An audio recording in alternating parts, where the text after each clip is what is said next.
All right, let's talk about something that's a total game changer in your career, but something we almost never talk about. I'm talking about nonverbal communication. It's that silent conversation that's happening all the time. And believe me, it often speaks way, way louder than your words. Mastering this stuff, it's a superpower. Let's dive in. So think about this for a second. You walk into a high-stakes meeting, maybe a big negotiation.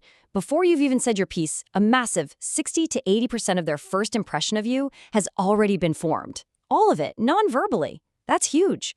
And here's the kicker. That huge impression, it gets locked in within the first 4 minutes. That is less time than it takes to make a cup of coffee. So before you've even gotten to your key arguments or laid out your brilliant data, your body has already set the entire tone for what's about to happen.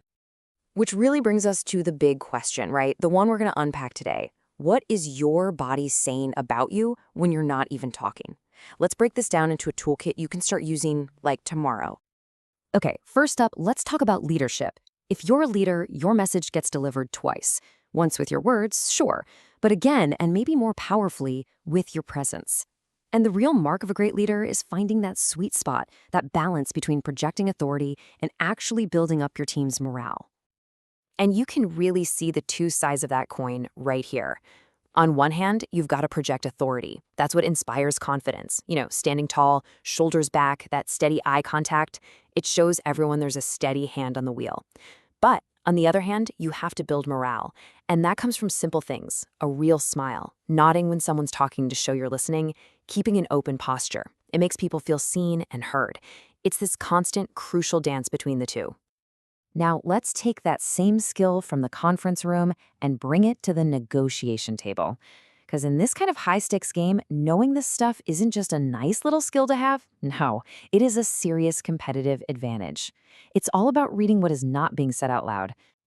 Okay, here's the secret word you need to know. Incongruence. This is that little flashing red light you're looking for. It's when someone's words say one thing, but their body is practically screaming something else. The example here is a classic. They say, "That's my final offer," but at the same time they're rubbing their neck, which is a stress signal, and their feet are pointed at the door, like they want to bolt. That little disconnect, that tells you their position is probably a lot weaker than their words suggest. So how do you actually spot this stuff reliably? Well, it's not mind reading, it's just a simple 3-step process. Think of it like your decoder ring.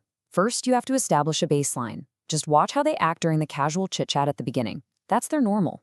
Step 2, watch for deviations. When the conversation shifts to the important topics, what changes? Do they shift in their seat? Look away?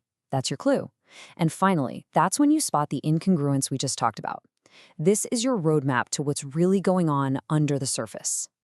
But this isn't just about reading them. You can use this to gain an edge yourself. Mirroring, for example, is so powerful.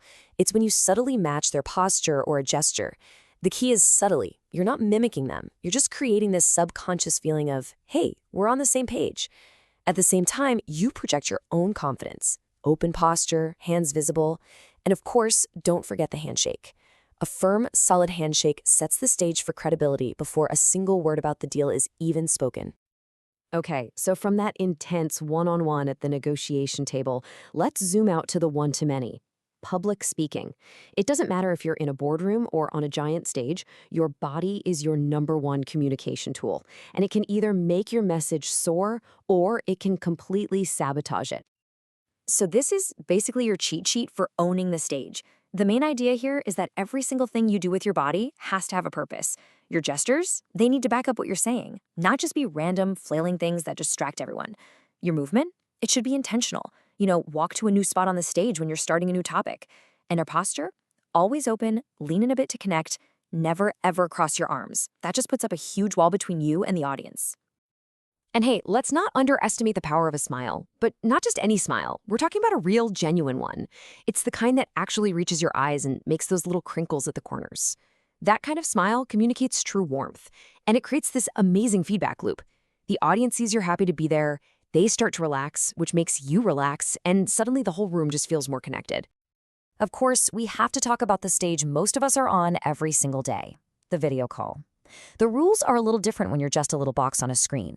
You want your face to fill about 1/3 of the screen, not so close they can count your pores, but not so far you look tiny. Your gestures have to get smaller, right? Keep them in that little window between your chest and your chin. And all those active listening things like nodding and tilting your head, they become absolutely critical to show people you're paying attention. All right, let's bring this all home and talk about the one skill that's the foundation for all of this stuff: building rapport.